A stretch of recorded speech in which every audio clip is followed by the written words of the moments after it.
Camera, man. No camera. The thing was that what I asked you to do, because you know, like I was going, I had to bring one of my mates on this just in case I die or something, which I nearly did. Was a snowmobile journey in Lapland. Oh, first of all, by the way, me certainly, I thought Lapland was just one tiny little area where Santa lived. I didn't know it was half of Finland. It's so big. And they couldn't stop laughing. I was like, going, Lapland is half of Finland. We're going, holy fuck. So we arrived there in the snow, heavy snow, of course. Yeah. And the start of our journeys, they just gave us snowmobiles. But remember Helsinki? We spent the night in Helsinki, but we arrived there, and it was like 28 days later. It's like, where's all the people? It was just me and you floating around the place and freezing, and nobody. There wasn't many people around. But then when we flew to, I can't say it still, Rovaniemi. Rovaniemi. When we flew there, and then we had to go north on snowmobiles. Do you know, people say to me, snowmobiles, what's like you're from Ballantyre, so you won't get this, but anyone from Northside will get this. Yeah. You say, what's it like going on a snowmobile with comedians? So it's like, remember you had like in a field, like a burnt out Honda 50 that everyone just rallied on. And well, imagine having 10 of them with 10 cunts with unlimited petrol and 120 k's an hour over ditches and stuff. That's what a snowmobile is like, with mad cunts. Well, the thing about the Finnish men, especially, and women are tough enough, as we'll find out in a minute. Yeah. But the men, the cold doesn't bother them. No. They don't get tired. The moaning is not a thing. No. Because I think that Irish people, the moaning is what gets us exhausted. Yes. So can you imagine taking the moaning out of your life, how much energy you have? So they don't have that. They're all positive cunts. Yeah. It's like, oh yeah, great. There's nobody gone, oh, how far are we gone? Well, it's just like, let's do it. That's why they didn't think to brief us. Yeah. So the brief was 1,000 kilometres on snowmobiles. Yeah. On snowmobiles, right? Which we thought were more kind of like a motorbike thing. But the minute we got on them, they're like, they'd like shake like fuck. Do you remember? Man. And then they were saying, no, you have to go over 100 kilometres an hour for it to stop shaking so much. And we were going, I'm not fucking doing that. And the worst thing that happened to me was I fell off mine at the start. Yes. So they remember they were saying go up the ramp. Or was it ditch? Remember, it was because we were on a river first, obviously a frozen river. Yeah. Which I've seen in the summer, which is like rapids. I'm going, how does that freeze? Yeah. So and the things are heavy. Yeah. Snowmobiles are about the length of a fucking 12x6 snooper table. Yeah. With like all the players on it. Yeah. Right? So it was like fucking the noise of it, everything. Yeah. And I've driven motorbikes, but this was way harder. Because they said, when you want to turn it, remember you had to kind of stand up and push it to the left and push it to the right. myself on the things. And so our first journey, I went up the ramp. It was like, so if you imagine it's a snow bank off the river, and they said, when you go to the top, rev it so you can get over. And we'd never been on them. No. So I revved it, and the bike went left and I went right, smashed down on my hip. Do you remember the big bruise? Fucking lump area. I thought I broke it. Yeah. And they were like going, oh my God. And Mika, our friend Mika, he was like, oh, I feel so bad. Yeah. Of course, you don't. We've never been on snowmobiles. So they had all the little tricks. And so the first journey we did was from Dublin to Cork, that distance on a snowmobile. We didn't even know that. No. And when we remember, it was like nearly 12 hours. Remember we arrived and the boys were like, so what thermals do you have? I looked at you and you looked at me, thermals? Were we supposed to bring thermals? Yeah. This is the Arctic Circle. There's like two Irish cunts just gone, oh fuck, I didn't bring any. Did you bring any? I brought a pair of slipper socks for pennies. I thought that would do. No, the gear they needed, remember? And then I remember getting off. That was one of the hardest things I've ever done in my life. Yeah, but it was amazing. Hardest. It was savage, but it was one, like... It so was many like, dangers. It was like... The boys were like dust. It was like being with 10 big brothers. Yeah, it's just like, so good, you know, they were so good and we were so shit. But it was such a good buzz, like... Yeah, but when we went in off the road, do you remember we went in the track? The trees were so near us. Yeah. And if you slid wrong way, one way, you were into a tree at like nearly 80, 100 kilometres an hour. And then, who was it? Mika told us about the accident his son had. No, it was Yaska. Yaska. Big Yaska. Him and his son had smashed into a tree. And they were telling us this and going, what? Then remember we were actually out further in the day and we got out to have a piss and the lads were going, yeah, there's wolves in this area. Yeah. And then remember JP, which is at Yippee, who owned all the machines. Yeah. He remember saying, oh, don't go off to the left too far. Why? Yeah. Well, because fuck knows how big that snowdrift is. Yeah. You could fall down through something for fucking days. But Yaska, he said, oh yeah, my son thought we hit a tree and my leg went this way and he thought he chipped his tooth and his tooth was broken. So he was kind of moaning, and 3 days later, just goes to show you how tough Finnish cunts are. Yeah. He goes, I brought me 8-year-old and he's kind of moaning about his mouth and the whole lot, and I brought him to the dentist. I was like, we thought it was a tooth, and he picked out a bit of bone. His fucking jaw was broken. The kid's jaw was broken. That is tough. Like 3 days, I was just like, Finnish people, they all do jiu-jitsu. They all go out, hunt their food, snowmobiles, killing reindeers, savages. guns. Savages. And then we got through it. Then you fell again after about 4 hours. That fall wasn't as bad. It kind of turned. It looked worse than it was. This is how dangerous they are. So it was a left turn, and I was trying to push because my hip was now sore. I was finding it hard to push, so I didn't push enough, and the thing just went more straight. And I kind of went, "Rrr," but I walked off the thing. Yeah. I walked, if you know what I mean. Yeah. So I fell up in the air and kept walking, and then just stood there going, "Did I just fucking crash again?" And I remember we went through a place about 10 hours in, and we had like heated. It was minus 13 at this stage. We had these heated things. Yeah. I remember being all the gear going, I couldn't get any colder. And I'm that cold, I'm thinking about pissing myself here, just to warm myself up a bit. Well, it was like minus 13, and they're like, only 2 hours. I was like, I've done all this running marathons, doing all this mad shit. I'm like, 2 hours? Yeah. I'm hanging on by a thread here. I'm about to have a nervous breakdown on this thing. But the biggest treat ever was we arrived into that big villa thing, and we all got into the sauna in the nip. Because we went in our jocks, and the lads are going, all the lads like that. The lads are going, what are you doing? We're going, take your fucking jocks off. Like, okay, out that came, and then we all got into a fucking bubble bath together. All the lads. A few beers. I put my can down. Do you remember? And then I went to pick it up again. It was a block of ice, frozen like that quick. Yeah. So anyway, look, that was great, and that's the thing. Like all that place was. What was the name of that place? That was fucking villa. Beautiful. In that area, Levy. Yeah, that was well done. Levy. That was savage. So we were skiing and everything. It was amazing. You killed yourself skiing.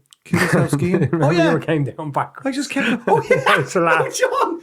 No, yeah, of course. John here, right, brings me up one too high. Right, he's going to be all right, and I'm going, I won't be fucking all right. Then I can't get off the oak. Then I ski to the right, off it, and then fell into a load of drift. And then do you remember how I got down? There was a slide for kids who get stuck up there. I had to go in my arse down the slide with the skis in my hand. Oh, that was fun, boys. So that's like I'm dying to get back to gigging and traveling again. I'm 48. I actually was talking like nearly 2 years ago, going, I can't do this anymore. It's too much. But I do. So we know when something's taken away from you, like it's taken from you. Yes. I probably will now. We'll all forget. Wait and see. We'll all get back to be a cure for COVID, and we'll all be going fucking mental again. Yeah. Do you know what I mean? No. Because it has slowed us down.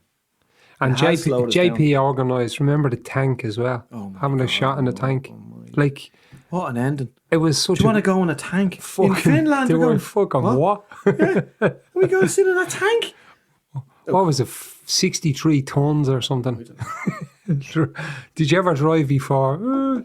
I'll give it a go. Yeah, but the way it got delivered, do you remember the story how it got delivered? Yeah. Because next door to him is a Finnish army base. Yeah. And two Russians stole it. No, 2 Russians came up on in a truck with a tank on the back. Do you want to buy it? All the lads came out with the guns going, what are you doing? Going, is JP here? And they went, oh, fucking yes, he is. He's your man in there. But yeah. So like, you miss all that. And the Edinburgh Festival now, like, which is flying now. You know what I mean? All the crack that's happened there over me. I grew up there basically as a comic. You know what I mean? And missing that. And I can't. And then when I think about it, I was telling my son that like we were watching Police Academy. And do you remember Police Academy? Police Academies. Remember your man Michael Winslow? He's the guy who used to make all the noises. All the noises, black dude. Yeah. My son was like, oh my God, he's brilliant. I went, I fucking gigged with him in Galway. It was just me and him sitting there. I was going, how are you, Michael? He goes, hello, Jason. How are you? He's got a real weird voice that. I was going, how are you doing? He goes, anyway, so he does be messing. He's like, I don't know how old he was, in his 60s maybe. And he's in the dressing room messing, doing, and like, so, meeting people like that, like doing the Royal Variety Show, like done like 2 of them. Yeah. Charles and Camilla twice. Yeah. Do you know what I mean? Yeah. Had the what's the CIA? No, what do you call it? Not CIA. What's the British one? Which is the MI5, I suppose. They're the ones that are always around them. Do you know what I mean? Yeah. Watching them. Yeah. So in the lineup, they're just behind them like that. And so you're supposed to shake hands with them, and they are supposed to bow, which I didn't. Yeah. Right? I tell you, fucking Irish people have no bow for you. And listen, and to be honest, they couldn't give a fuck if you bow or not. They don't give a shit. Charles and Camilla are a great crack. Yeah. But beside me, I had Mary J. Bly and Jessie J. either side of me. Right. And Mary J. Bly was really excited. She's going, oh my God, I can't wait to meet him. I'm like, oh my God. I said, you know, he doesn't bog who we are. And she goes, oh my God, of course he knows who I am. I just performed for him. I goes, yeah, but he has a bloke in his ear telling you who you are. Yeah. He doesn't know who you are. She goes, no, yeah, guess he does. She goes, oh my God, I'm going to meet Royal. It's my big moment. And he put out his hand to her and she courtesied and she's seen him lean back to your man's ear. Who the fuck is He went and he went, well done, Mary. And she just fucking burst out laughing. I don't think he's got Instagram. Yeah, but she burst out laughing. And she was like, he was on to me already. And then he was going, and I'd had a whopper of a gig. I'd swung on this wrecking ball and the whole fucking audience. I remember that. And the thing you don't know about the Royal Variety Show is down on the bottom in the stalls where all the seats up in the front, they're all royals. Right. There is hundreds of royals. Yeah. You forget, you just think there's only the Queen. There's not. There's uncles and cousins and brothers. Yeah, and there's a mad fucker always up in that box. He's an old uncle. You never see him on the telly. He's a bit like that, and he's in the back, and you'll hear him going like this when you're trying to gig, and you're going, "What the fuck is that?" So they've got a mental royal fucking heckler, royal flusher. So anyway, I swung on the ball, and I got off like Miley Cyrus with my vest and jocks on, and my opening line to the whole fucking theatre was, very sorry, it's a bit cold in here right now. Meaning me Mickey was small inside, and they just couldn't stop laughing. And Charles just lost it. He just couldn't, because he's not supposed to like laughing at that shit. So anyway, I had a great gig. Came back down. Charles went, "Oh my God, well done. You're very funny, very funny." And I went. He went, and you're supposed to just go, "Thank you." But then I held onto his hand, and he went to move on, and you see the lads moving in, and I went, "Did you really think it was funny?" And he goes. Yes. I went, you like the Goons, don't you? He goes, oh, I love the Goons, right? Yeah. And because I'm talking to him, Camilla bangs into him, right? Yeah. And she like goes, oh, because the camera lights are in her face, they can't see. She goes, oh, hello. And he went, oh, hello. Right, and then she looks at me and she goes, oh, it's the chap with no clothes, right? And Charles goes, yes, he was very funny. And I was going, and I said, so he's going for a drink afterwards, I said, right? And now at this time, everybody there's daggers on me because there's like famous people everywhere waiting to say hello. Robbie Williams is down there going, who's this Irish fucker in his jocks? Yeah. And I said, you go for a drink. And Charles goes, I won't, but she will. Right? And she went, oh yes, I will. And on the went, and then she got fucking shunted on. Yeah. So all those amazing things in my life. Yeah. And people were saying to me, look, Jason, I didn't want to do a memoirs book of being a comic. Because a lot of those books can be quite wanky. Yeah. But then someone's going, but yours is not wanky. Yeah. It's funny, like, there's so many funny even stories. You're talking there, like, I've kind of been looking at some comedy the past while, and I've gone to see loads in Vicar Street. Jay Swords is out a few tickets. Yeah, John never pays into end. My favourite... Pays in nowhere. My favourite gig, you won't even remember this, is you were at the lab in the Vodafone. No, the little lab off to the side. Oh, was that a free gig? They do the little small gig. They do in this the was in between the big gigs. So you have your set for the big gigs, but you're lab. Right. So I'm standing behind you. Yeah. So I'm not in the audience. I'm behind you, looking at the audience. So you're doing about 15 minutes, and there's like birds there with their mas, and it's a weird crowd, and you were fucking pricking around with a ruler. Oh, I remember the ruler. Wasn't that was part of the set? It was part of the set, and you're like, for 15 minutes, there's cunts nearly coming out of their fucking chairs laughing, like L1s, L+. You're interacting, and the funny thing was then your cunts are on the floor, and then the compere comes out and goes, and you kind of see him, he's at the side and you go, jeez, I better tell a joke now. And it's after about 15 fucking minutes. Well, and his cunts, that has me missing gigs, just thinking of you talking about Vicar Street and talking about gigs. And even the gig I did online down in Rathote, I couldn't mess as much because it was people watching online. Yeah. So they couldn't see who I was messing with. And I couldn't bring them up on stage beside me. All this bollocks. Yes. Do you know what I mean? So like sometimes I'm almost better off in me jacks sitting on the toilet doing little gags. Yeah. I'm just sitting there like a fucking lunatic. Do you know what I mean? Doing stuff, having the crack. But I can see them on Zoom and something, talk to them like that way. Yeah. But yeah, I'll run back to gigs now. And you know what's the British, who are literally some of me best audiences ever. I did the British tour, which was cancelled. Yeah. And so I had nearly 50% of that sold a couple of months ago, whatever, starting in September. And we told them we're going to have to lift the whole thing and move it to next year. And not one of them have asked for their ticket back. Deadly. They're all going. That's good. They're all going away. That's good. So it's like, there's going to be a floodgate of entertainment when it all comes. Yeah. I'd say everybody's going to be going, oh my God, I want to go. I don't give a fuck what it is. Like, even when I did the gig in Ratoath, only 44 people were allowed in. You'd think they'd won the lotto. Yeah. They're like looking around at each other, like, and drinking and waving and going, this is fucking mad. Yeah. We need live entertainment. No, 100%. We need it. Yeah. We need it in all different ways. The music, the comedy, the cinema, the acting. But everything. what you spoke about, and my philosophy and your philosophy is simple. That tribes, we need our tribe. We're social fucking animals. We're animals. Human beings are, we're animals. We're social. We need to be part of stuff and go to stuff and be entertained and meet in our groups. This fucking isolation, lockdown, fucking don't come within 2 meters of me, and you're walking your dog down around cunts like bleeding with masks on. Yeah. It's not good, like. No, it's not good at all. But and you're spending more time with other people that you didn't think you would be. You're not used to that.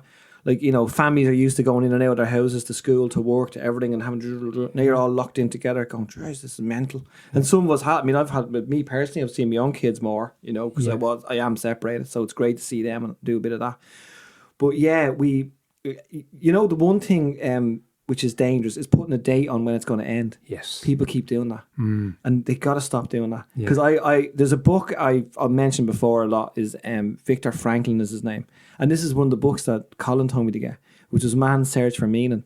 And he was a concentration Auschwitz prisoner. Right. But he was a doctor in there, but he was a philosopher. Okay. And a psychotherapist and everything. So that's what kept him going. But he said one brilliant thing, which I thought, which is great, and this is a great little lesson, even though it's a bit of a miserable lesson, but you can't be putting dates on things because that'll fucking do you in. So what happened was, one of the prisoners came up to him and said, "Oh my God, I had an amazing dream. What? That we're going to be liberated in 4 weeks from now." And he went, "Oh, really? Well, that's only a dream though." He goes, No, I'm positive it's going to happen. It's going to happen.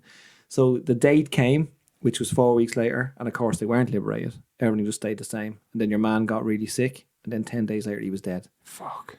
Because he just gave up. It's like jail. It's like fucking, you can't. That. So there's no date on this, No. on this recovery. But there is, but humans are good at adapting.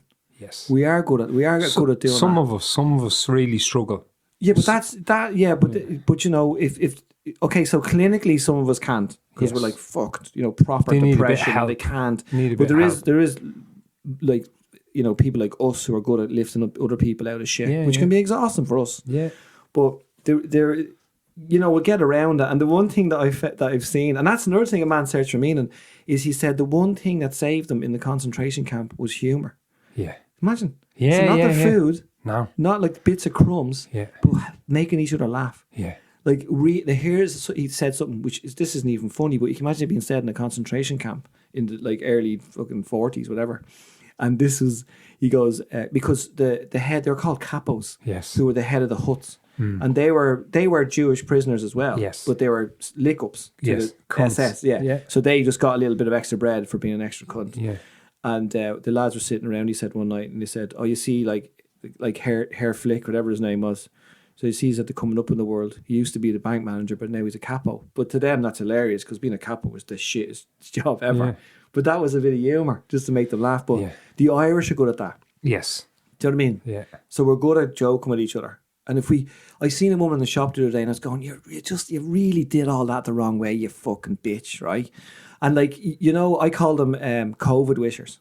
There's almost like they fucking want the thing on them. Yeah. And there was this fella. Be careful. There was a fella standing in front of me in the shop. We were all queuing, and he had his mask on. And he was a little bit near your woman. Yeah. Like, I mean, probably a foot. He was still a good fucking 3 feet away from her. Yeah. And his kid was running around or whatever, he was kind of talking. And then she went, "Excuse me, social distancing, like that kind of thing."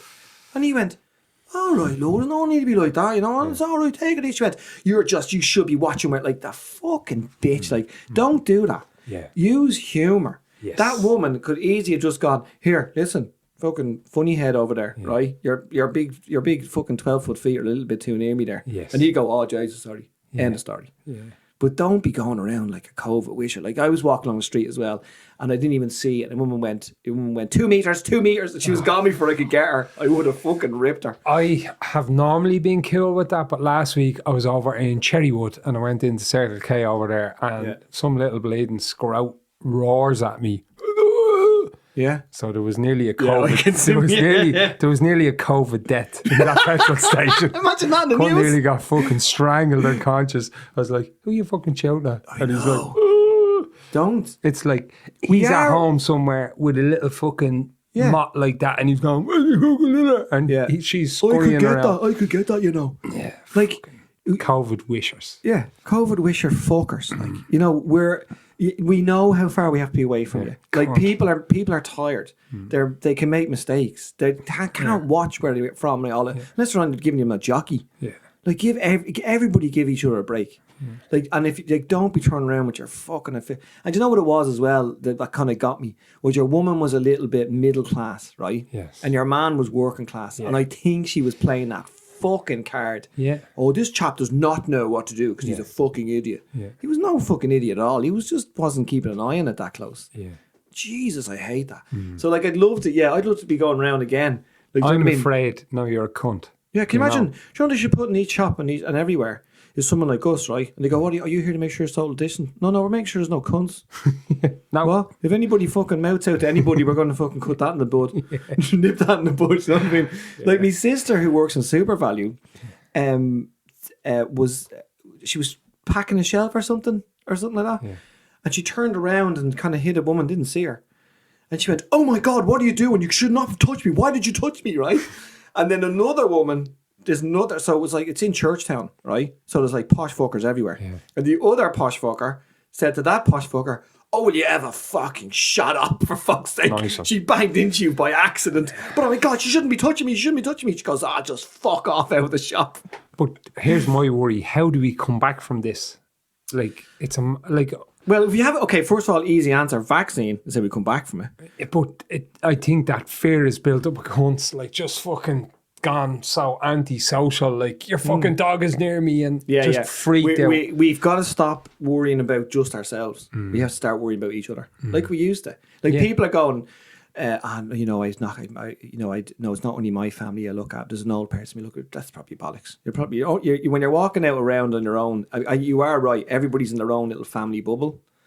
And like they're watching their kids go near another kid, or they're watching the thing and they're going, "Fuck that, don't you fuck it." Yeah. So we're not doing this together at all, I don't think. But I think what you said about middle class and your mom's a bit working class. Yeah. My parents live in an upper middle class area, and everybody on the road are fucking, just locked down. There's no one. My folks are on their own. There's no one going near them. Everyone's just so insulated in their own bubble. Whereas I know other people that are in working class areas, and it's fucking great. Like everyone's looking out for each other. Yeah, just do it that way. I don't think it's not just that COVID. I think it's that kind of mentality. Like, I'm fucking a business manager, and I've people underneath me, and fucking blah blah blah. Yeah, they got delusions of grandeur. Yeah, and you're right, because they're Irish Times fucking Guardian fucking wangstains that just think that their education is, and they know better. Like everybody nobody out there knows any better than the dudes that are in the labs and are watching the COVID and how it works and how it moves and spreads. We're just watching the news, and you can get information, but you can also pass it on in the wrong way because you don't know what you're talking about. I stopped watching RTE about 2 months ago because it was just doing me fucking head in. Yeah, it's just too negative. I get up in the morning. Bullshit. I get up in the morning, and at 9 o'clock I put the news on. And the reason is not for COVID, is in case I can do a sketch for a piss tape, which is very important in my world. Yeah. But I get the news, the overall news, and then gone. Do you know what I mean? Like, one of the fellas on my podcast, he's a professor a doctor of happiness, and he said, like, don't marinate yourself in the news. Just go in the morning, get the gist of it, and then fuck off. Yeah. Don't be married. So those Irish time fuck faces are marinating themselves in the news. They're like, fucking all the information. Oh yes, I get it. And then they're trying to bring it out. And they're looking at a working class fella who they think, oh, he mustn't watch the news. that filth bag. Who fucking, of course he does, and reads the Irish Times. Yeah, but here's the thing with RT, which is dying on its whole years, and Irish Times, they're fucking begging the government to give them money and stuff because nobody was buying papers anymore. It's all online, and nobody's really watching RT compared to the way they used to. No. And I think with this whole COVID thing, it's like we have these cunts by the bollocks now because they're all terrified and they're all tuning in every night. Yeah. So let's keep them there. Yeah. And keep the fear going and fucking publish all this shite and kind of... We're mad. We laugh at Sweden for not having a lockdown and fucking mad shit, like, you know? Yeah, it's amazing. Because fear is news, you know what I mean? Sell the fear. They love that. And the tabloids all do that as well. Do you know what I mean? They love a bit of fear. But they were doing, for a while at the start on RT, the average age of death. So the average age, but they dropped that pretty rapidly because people are kind of going, 86? Average age today all the people that died, 87. That's not me. The average lifespan of a male in Ireland is 82. Yeah. But most 92% of the people that died of COVID in Ireland, these are CSO figures, were over 65. Right. So they're all fucking, unbelievable. Yeah. And you know, they, because like my mate is a nurse and she is saying like they're like, you know, obese, like underlying fucking breathing problems, all sorts of shit. Like I firmly believe as well that the keeping fit and the diet is going to. Like, I thought I had it right when I did a gig and in Armagh, that was my last gig, and I'd also done I was on an Irish tour, so I'd been all over Ireland. Yeah, and I was sitting in the house and just one night my body went mental, right? Yeah, and I started getting really hot. Yeah. I was not hungry at all. All these symptoms. Yeah. And then I was getting the temperature. Me breathing was definitely weird, and I was like kind of coughing a bit, and my heart started racing like it was almost like my heart was in a boxing match with something. Yeah, I don't know what it was doing, but I just lay back, and for nearly 2 days, right. Now I would have running loads. I would have been taking loads of vitamins at that stage, and done loads of other healthy stuff. And I'm convinced if I got tested, I'd say I would have had it. I must have had it, but it just went. They've the antibodies tests at the moment. Now, they're not 1,000,000% accurate. I think they're getting better, but you'll be able to find out by getting an antibody test. They say they don't. It's not. They're not staying that long, are they? Yes, it's not mad accurate. I think it has to be blood, but there was a few of them were dud tests, so they're not. But I am my dad's son, so I definitely had it. Because my dad would have went, I had that. I had that. My dad would have had it and gone again. Do you know I had that in my ear? I had a touch of that. Yeah, a touch of that, yeah. COVID. Sure, I had that before. When? In 1976, I had COVID. Oh, man. Actually, you know what's great crack is have a look at The Simpsons. It's a thing on YouTube, The Simpsons predicting things. It's fucking brilliant. So, of course, they predicted Trump. They're not doing it on purpose. No. They're slagging. Yeah. They went, can you imagine Trump being president? He became president, right? They did other disasters around the world, they've guessed. And the maddest one is the newsreader saying there's a pandemic out there and the word COVID is written beside them. And that was done 15 years ago. And it's like, what the fuck, The Simpsons? It's mad that to get proper news, you have to tune into cartoons. I know, yeah. And comedians. Comedians are the only cunts making sense these days. Yeah, we're good. Fuck all you. Don't be moaning at each other. Get your fucking finger out of your hole. And then don't be licking each other. Yeah, look. We have. My main thing is if I was talking to a room of people, is just look after each other way more, and don't be fucking snapping at each other every second. It's like they're looking for it. They're out looking for a snap. But keep training. Keep your vitamins, zinc, magnesium, vitamin D, vitamin B, all over it. Your good food, and mind your loaf. Tune into J.O.'s podcast. I've listened to a good couple of them. My favourites were Willie White. That was a good one. Yeah, Willie. Your woman Kate. The Art of Not Giving a Fuck. Oh no, that's Sarah Knight. Sarah Knight. Excellent she one. Was amazing, yeah. And my favourite so far is, again, my shout out, Pat Divley. Pat Divley is I'd never met Pat. I know Pat years. Yeah. And I came, and then he started doing jiu-jitsu, and he is a fucking... Yvonne was in Hungary with him about 10 years ago. Well, he's a fucking legend, the chap. Sound cunt. I know, I heard about him. Proper sound And then cunt. I was talking away to him on that, and I went, jeez, what a lovely man you are. And he's always putting himself down. He goes, oh no, I don't really know what I'm talking about. And he stands up. He says, he's like always saying, look, listen, I'm just going to do my best here. And he's quite vulnerable that way. He's gift, but he's very good at what he does. Very good. So that and we're going to talk about a bit of jiu-jitsu. Yeah. Jay was a two-stripe white belt before he got a serious injury. He hurt his vagina. Yeah. So my vagina got walloped. Bruised. I got walloped. Yeah. No, Cracked I the had. rib. Well, first of all, I went to get me two-stripe in what I think. Do you know where like basically go to watch dogs fighting in a cage in someone's gaff? That's where he brought me. Right. I mean, we were rolling around. COVID. That wouldn't have fucking. You know what? COVID would have died. Like COVID would have died in that fucking shed. Face raped. Like fucking hell. There was one bloke there and his suit was fucking manky. I was going, what is he doing? So that happened. That probably built up our immune system. Yeah, I think that's probably what it was. Now, jiu-jitsu is brilliant. The only thing for me which I found out was getting choked out of it didn't really help me fucking vocal cords. No. Because I remember being on stage and it literally going, so I was in going, oh, fuck me fucking voice. Yeah. And then we were doing a drill and one of the lads, I can't remember who it was, he didn't know what he was doing. Bit spazzy and he put his knee into me floating rib and he cracked it. Yeah. And I was like, oh, fuck. And I had to drop a couple of the stunts in the show because I couldn't actually move. Yeah. So that, and then the mad thing was at the start of jits was the burns on my toes. Yes. I couldn't sleep because the sheets just kept. Yeah. They keep rushing out in the night. Going, I'd be like falling off asleep next minute. I'd be like, what the fuck? Ow! Ow! Me fucking toe! Yeah. And then, but the best moments in jiu-jitsu was going to SBG. John Cavan asked me to go down. Yeah. And then John saying, here, I'll be back in a minute. Gets into his full fucking gear with his black belt and all hanging over him. I'm going, what's this? Puts me in the cage. Fucking starts rolling around. I'm going, what do we do? And then that's when I dislocated my little finger because I was holding onto his chest and his gi. And he just started moving, but I didn't know I was supposed to move with him. And then he took my finger with him and it was just hanging out. And he went, oh, Jesus, you'll pop that back in, it'll be grand.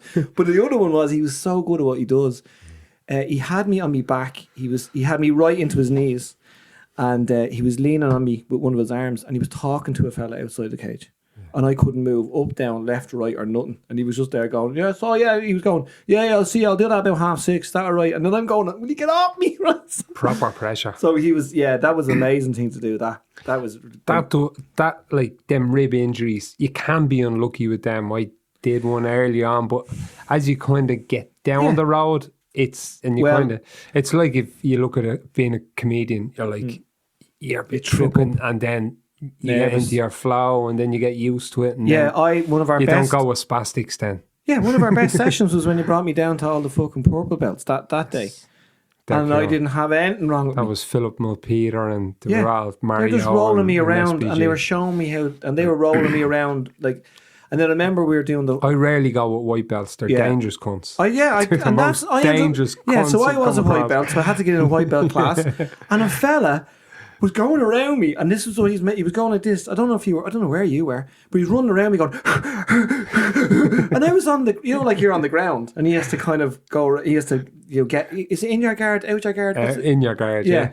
And I'm on my back, and I'm just watching him, and at one side I had to stop and go, what are you doing?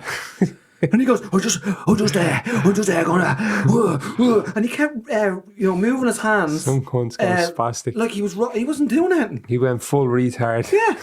So I just kept tripping him up and fucking and then so that day with the purple belts, the rolling around was almost like a ballet thing. Yeah. It was brilliant. He was going, see the way I have you there now? I'm just going to move you that way. And I was like, oh, all right, brilliant. Oh, yeah.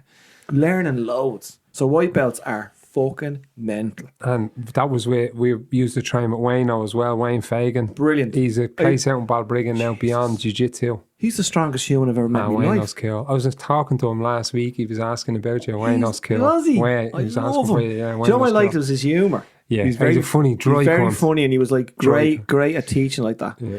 But I remember being in SBG, and John Cavan was watching over us. One of those, I think it might have been the white. No, it wasn't. It was the purple belt one, right? And the one thing I always do when I'm rolling is I don't stop talking, right? And John Cameron comes over and goes, Jay, can you stop talking to your man? And your man couldn't concentrate because I kept making him laugh. And I went, hang on a minute, John. It's my only defence. The only thing I can do is talk. I said, you're Conor McGregor, who you trained, never shut the fuck up. So like I'm rolling around going, and when I used to do this all the time, this is great for any jits heads, anybody, no matter how talented you are. The minute someone grabbed me by the wrist or something like that, I'd be going, oh, I know what you're doing, I know what you're doing, I know what you're going to do. And he'd start moving and I told you, I knew you were going to try that move. And he's like, and literally I've been told to shut up all the time. But you'll beat them. Yeah. Psychologically, you'll beat them because they're trying to move, but they're listening to you. Because I didn't know that jiu-jitsu was like chess. Yeah. Because they're going to move this, move that, and then bang. And then rolling with John is a pain in the hole. You know what? He's supposed to be your mate. Next minute, this is like, death to everybody. Yeah, everyone. have to murder everyone. I didn't get a fucking look in. You see, you have to murder your friends because you have to help them get rid of their ego. Yeah, that's why I had no ego. Yeah. Well, I never had them anyway to start with. I was going, what am I doing this for? But I loved it. I will get back into it again, definitely. Yeah. And but then I see like Russell Brand doing it and everything. I'm going, oh, Jesus, do I really want to do it now? All the famous people are all doing it because you can understand why addicts adapt to it so much because they're like fucking down there, we're not open till 8. Yeah. Oh, sorry, wait now. Well, see, or I'm going to drink a bottle of vodka if you don't let me in. Yeah. And do you know who's a black belt as well? He directed Lock, Stock. Oh, no, Lock, Stock is Guy Ritchie. Guy Ritchie. Yeah. He's 2 stripes on his black belt. Jesus. Savage. He's loads of money. He's got fuck all else to do. Can you imagine his trainer? Yeah. He trains with Roger Racy. I trained him. It's just like, Roger Racy. He lived at the top of our cul-de-sac. Well, Roger Racy said to me, like, I'll never roll with Jason ever again. It's just too funny. I couldn't get any moves on him. I said, yeah, well done, Roger. That's what I like to hear people saying, I'll get back to that. That's good. No, I know. My life just changed as well. And I was moving. I was moving around a lot. Come here. It happens. Life gets in the way. But it's brilliant. And your Max is doing amazing. Max is... Do you know what I mean? Max is a mouthpiece. Yeah. Thinks he's lethal. Yeah. I mean, look, that's what we're all hoping is that he does really well so we can get front seats in Vegas. I nearly subbed him last week. Subbed him, yeah. Baseball bat 4 o'clock in the morning, back of the head, and then jumped on him and Kamara him. Jumped on him, Kamara him for Max absolutely fucking destroys me.